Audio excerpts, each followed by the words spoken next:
What's up, everyone, and welcome back to another episode of New Comic Book Day Haul. I am your host, AR Comics, and today I'm going to be going over my top 10 list for New Comic Book Day, June 2nd, 2021. There were a ton of awesome issues that came out this week. I picked up a total of 11 different issues, so you know what that means. One of them did not make the cut. So before I get started off on this top 10 list, if you are new to the channel, I drop weekly comic book content that'll keep you up to date on all of the latest releases. So if you don't want to miss out on that, make sure you hit the subscribe button down low and the little bell to get notified every time I drop new content, because you won't regret it.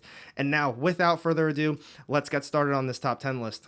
So I hope you all had a fantastic New Comic Book Day and you enjoyed all of the books you picked up. There were definitely some really awesome issues that came out this week, and I cannot wait to talk about them. Boom Studios had a brand new series, and so did DC. But before I get started on this, as always, I'm going to try to keep this as spoiler-free as possible. But you guys already know sometimes spoilers do happen. I get really excited talking about some of these issues, so just be aware of that. So this issue, it did not make the cut. It was a very last-second pickup, and honestly, I wasn't that big of a fan of it. But we've got Black Mask Studios' brand new series, Everfrost, issue number 1. This is cover A, and in my opinion, I just felt like this issue was all over the place. I thought the artwork was pretty decent overall. I felt a little confused at times, and it just seemed like there was a lot going on. There was flashbacks, and then all of a sudden, they were in present time, and then they shifted focus onto a different character, and then back to the other character. I don't know, just my opinion. I didn't really like it. I'm not going to be getting too in-depth with this issue because I really want to talk about this top 10 list.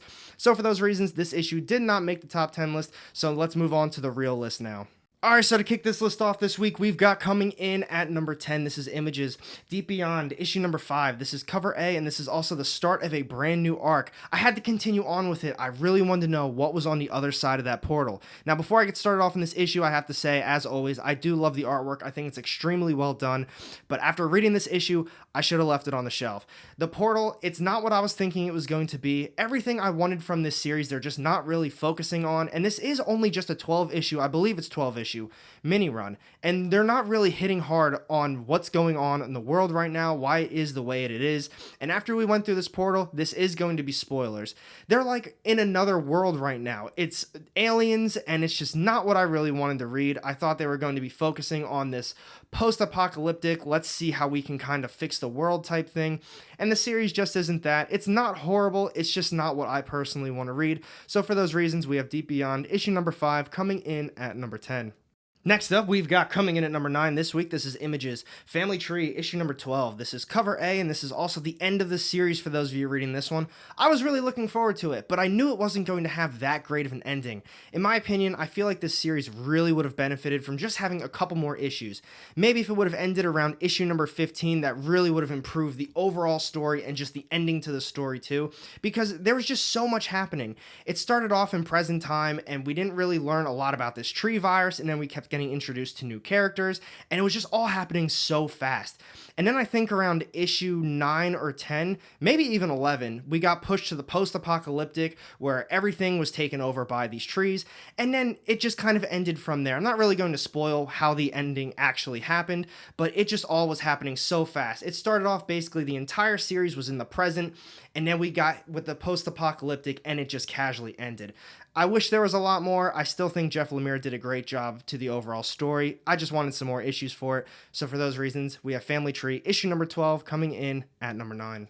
Up next, we've got coming in at number 8 this week, this is Marvel's The Immortal Hulk, issue number 47. This is cover A, and at this point, I'm convinced there's not going to be an actual ending to this Immortal Hulk series. It's just going to be picked up whenever Donny Cates starts his Hulk run. So I just need to take each issue at this point as is.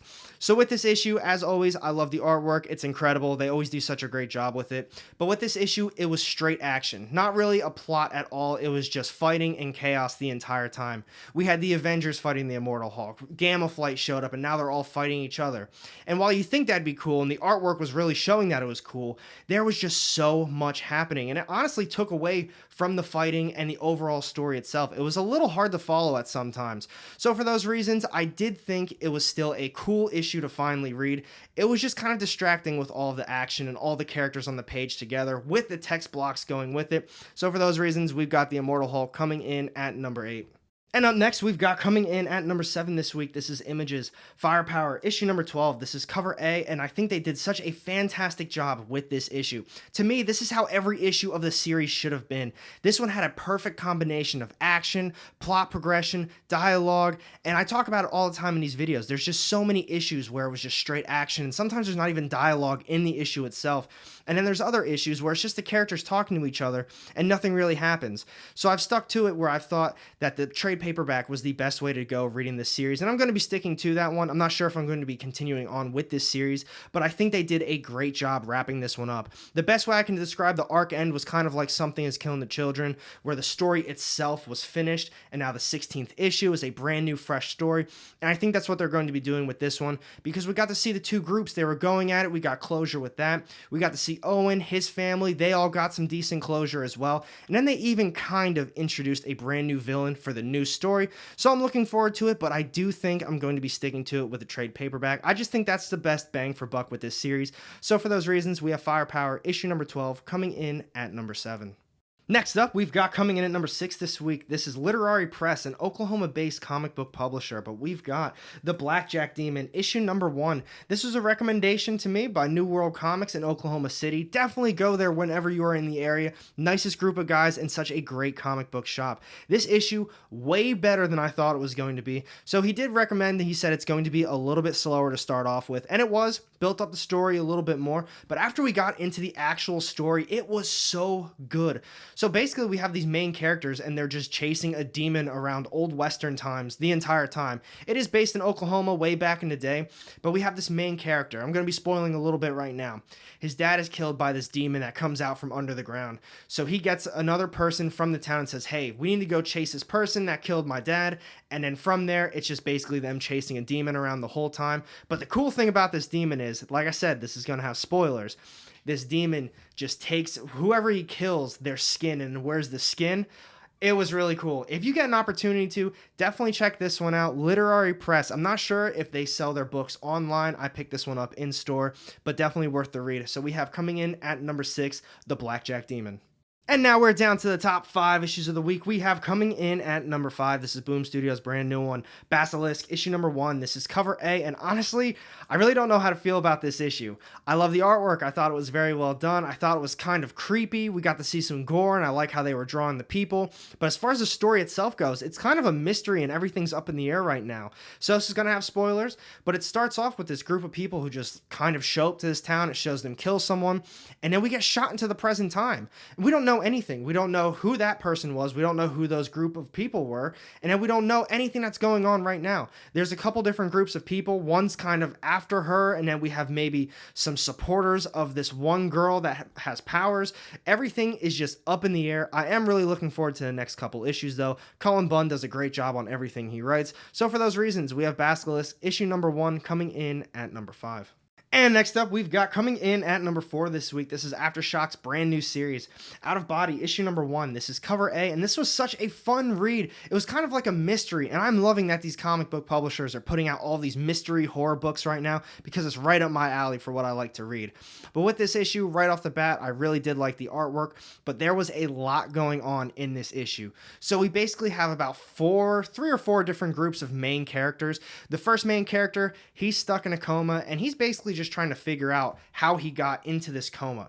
And then we have another girl that's a main character, and she's one of those mediums. She can communicate with the dead, but she's seeing that there's someone in trouble, and it's him. So while he's trying to figure out what's going on, she's trying to communicate with him. And then we have another group of main characters, and he's just trying to communicate with her and get powers from her or some magic or something like that. There's a lot happening, but I'm really looking forward to seeing where they go with the rest of this series. Definitely a must read in my opinion if you were on the fence with it, but for those reasons, we have Out of Body, issue number 1, coming in at number 4. Next up, we've got coming in at number 3 this week. This is AWA's brand new series, Moth, issue number 1. This is cover A, and wow, this was an incredible issue. I love the start of this one. They did such a great job with it, and way better than what I expected. If you're a fan of AWA Upshot, this is a must read in my opinion. So with this one, the artwork I thought was okay. It's very realistic looking. It's just not my thing. It is very nice to the eye though. The story itself though, it just kept getting better and better. So we have these moths, It's basically people that have superpowers. There was a whole virus, something that happened in the past. Some people got infected, some died, but some people have these powers. And if you want to activate them, you don't know what the power is going to be, but you only have 6 months to live. So basically, you get these superpowers. What do you want to do for the rest of your 6 months? Do you want to save the world? Do you want to try to help people? And that's basically where our main character is at. She wants to become this moth. We don't know what power she gets, but it leaves us on a cliffhanger. And like I was saying, if you're a fan of AWA Upshot, you need to read this one. This was a fantastic read this week. We have coming in at number 3, Moths, issue number 1.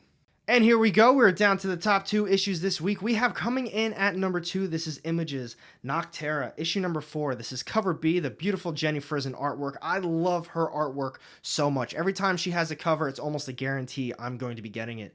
So with this issue, they just keep getting better and better and better. This is going to be an incredible TV show or movie someday. It's not an option that I'm aware of, but at some point, someone's going to be picking this one up. So this issue picks up right where the last one left off, and I am loving the flashbacks that they're doing. I talk about it all the time. These flashbacks are just like a separate story in every single issue, and they're just expanding on it. We're just learning so much more about the backstory of these characters every time. But with this flashback, it still leads into the main story a little bit. I just think they're doing a great job with it. But the main issue itself picks up where the last one left off, and we're just learning so much more about this whole world. They're still on this trip. They're trying to figure out if this group of people they picked up was lying to them or not. They're trying to find this thing that's going to bring them sunlight, basically. And it left us on a cliffhanger. There was a little bit of action, and man, I cannot wait to see where they go with this series. The next issue 100%, but I could just keep reading this one. As soon as this issue was done, I flipped the page and I thought, no, I need another issue. I need just a little bit more. But for those reasons, we've got Noctera, issue number 4, coming in at number 2. And here it is, my top read of the week. We have coming in at number 1 this week. This is DC's brand new series, The Nice House on the Lake, issue number 1. This is cover A, and James Tynion's about to have a home run with this series. I loved it. I love the artwork. I love how he is telling this story. I don't want to spoil too much with it. I'm just going to be giving an overall kind of basic understanding of it. We get some backstory. We learn a lot about these characters, honestly, and they progress it a little bit more. We get to see their relationship with each other. And then once we hit pretty much the middle of the issue, The Nice House on the Lake, everything takes off from there. This is going to be a post-apocalyptic type series. If you're not really into that, you probably won't like this one as well. It's got a little bit of other monster type stuff in it too. I'm definitely looking forward to seeing what he can do with this story. They even brought a little bit of Department of Truth in it. I'm not going to be spoiling that either. If you're reading that series, you're going to know what I'm talking about anyway. But please, let's talk about this one a little bit more down low. But we have coming in at number 1 this week, hands down the top read of the week. There were a lot of other good contenders too, but this one got the first place. We have The Nice House on the Lake, issue number 1, coming in at number 1. So what do you guys think about this week's New Comic Book Day? Overall, I'd say it was a pretty solid week. There was a few issues that I really didn't like all that much, but then the other issues that I really liked, I loved. Let me know down low in the comment section which issues you loved the most this week and which ones you think I probably should have picked up. But thank you for watching this video. If you did enjoy it, make sure you hit that thumbs up button. And if you don't want to miss out on any of my upcoming content, go ahead and hit that subscribe button down low and the little bell to get notified. Every time I drop new content, you won't regret it. And I've got 2 more videos sitting off to the side here with more of my comic book content. Click on one of those and I'll see you in the next one. Have a great day.